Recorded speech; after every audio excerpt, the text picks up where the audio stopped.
बिस्मिल्लाहिर्रहमानिर्रहीम। अस्सलाम वालेकुम। देखते हैं आज आपके पर्सन की क्या एनर्जीज़ हैं। Stay positive. आपके पर्सन की क्या एनर्जीज़ हैं। It is all too much. I need to figure myself out. Will this ever change? We will clarify.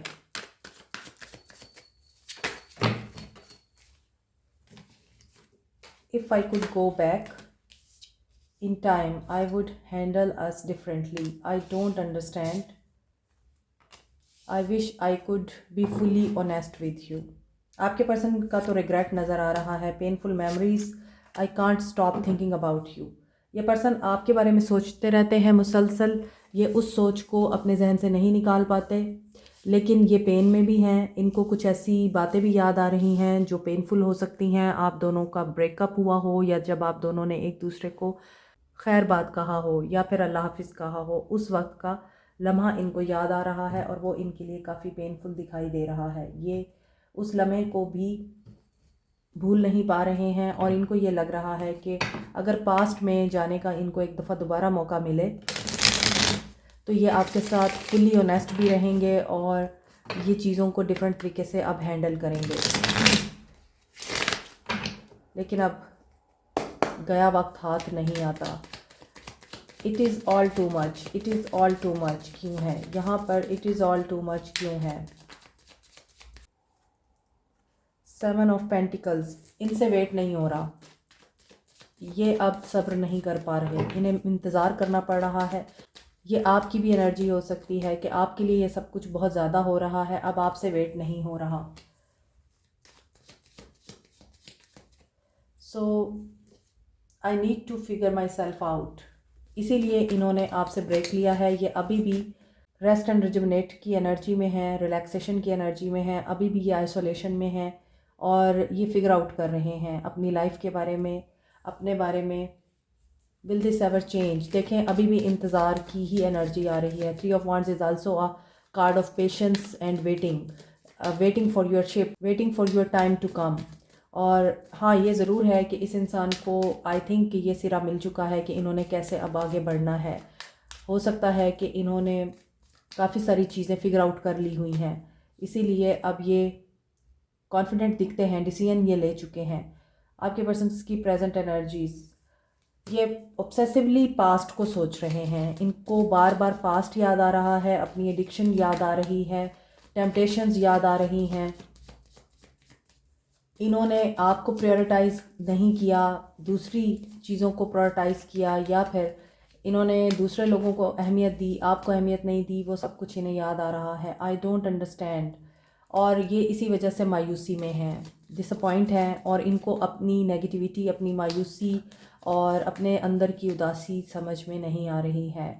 और यस, इनको ये लगता है कि पहले इनके पास पैसा नहीं था, इनके पास कुछ था नहीं, तो ये आपके साथ इसलिए ऑनेस्ट नहीं रह सके क्योंकि इन्हें कमाई करनी थी, इन्हें पैसा बनाना था। दूसरी तरफ इनको ये लगता है कि इनके घर वाले आपको कभी भी एक्सेप्ट ना करते, और इनके फादर काफ़ी डोमिनेट करते थे, और ये ख़ुद भी कुछ ऐसी एक्टिविटीज़ में इन्वॉल्व थे जिसमें इनके फादर या इनके घर में जो रूलिंग पर्सन है वो इनसे खाइफ रहते थे।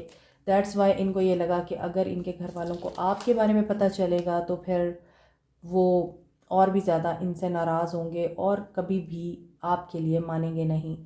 थर्ड जो यहाँ दिख रहा है कि आपके पर्सन हो सकता है ऑलरेडी काफ़ी वेल्दी थे, दौलत थी इनके पास, तो इनको समझ नहीं आई कि दौलत कहाँ खर्च करें, तो फिर इन्होंने दौलत आपको धोखा देने पर ही सर्व की।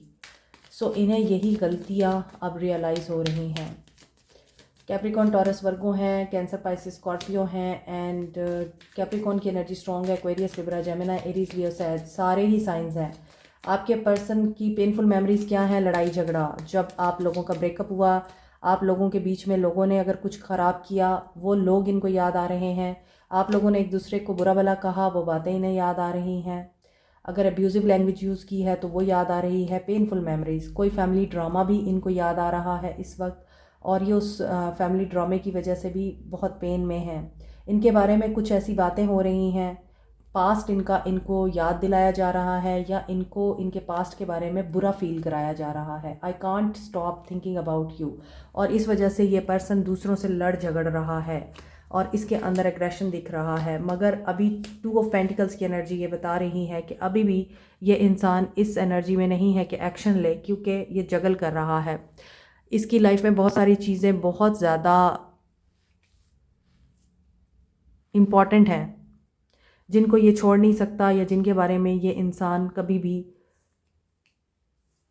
इग्नोरेंस वाले एटीट्यूड में नहीं आ सकता। इसीलिए इस इंसान को आपकी तरफ एक्शन लेने में प्रॉब्लम है।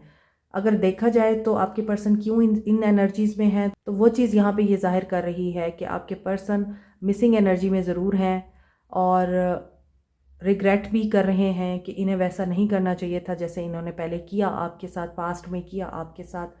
काश चीज़ें चेंज हो जाती, काश ये डिफरेंटली बिहेव करते, काश ये थोड़ा मैच्योर हो जाते, और काश ये मैच्योर होकर बिहेव करते तो इनसे बहुत सारी चीज़ें खो ना जाती, इन्हें लॉस ना करना पड़ता। और इनको कहीं ना कहीं ये भी लगता है कि अब अगर इनके पास सब कुछ है तो आप नहीं हैं, और अगर पहले इनके पास सब कुछ था तो आप भी थे, मगर आपके साथ साथ इनके पास अना थी, गरूर था और अकड़ थी। वो चीज़ें अब आपके पर्सन क्यों रियलाइज़ कर रहे हैं, क्या वजह है कि इनके अंदर इतना बड़ा चेंज आ रहा है कि इनको अपनी ईवल एनर्जीज़, ईवल एक्टिविटीज़ और नेगेटिव एक्ट्स सब कुछ याद आ रहा है। क्या वजह है, ऐसा क्यों हो रहा है? क्योंकि ये पर्सन स्पिरिचुअल अवेकनिंग से गुजरा है और इस इंसान को ये चीज़ समझ आ चुकी है कि थोड़ा हो लेकिन सुकून का हो। अब इनकी ज़िंदगी में सुकून नहीं है और ये रिस्क लेना चाहते हैं एक दफ़ा फिर।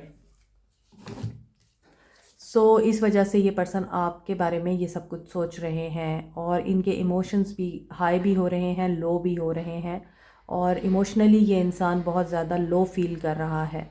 दैट्स वाई इस इंसान को ये चीज़ें याद आ रही हैं, और मे बी इस इंसान की अवेकनिंग हो चुकी हुई है, ऐसे सर्कमस्टांसिस क्रिएट हो चुके हुए हैं जिसमें ये इंसान इन रियलाइजेशन से गुज़र रहा है, और ये ट्रांसफॉर्म होगा, इसको इनर विजडम मिलेगा, गाइडेंस आएगी, इसकी ईगो टूटेगी और ये पॉजिटिवली अपने इर्द गिर्द की पॉजिटिव एनर्जीज़ को अपने अंदर एब्जॉर्ब करके कोई पॉजिटिव एक्शन लेगा फॉर द न्यू बिगिनिंग। और यहाँ पर फूल की एनर्जी ये भी बताती है कि करेगा ये वही जो इसका दिल चाहेगा, चाहे वो गलत हो या ठीक हो, लेकिन ऐसा ज़रूर है कि ये ट्रांसफॉर्म होकर एटलीस्ट आपके लिए एक्शन लेना चाहेगा, but not now, in near future.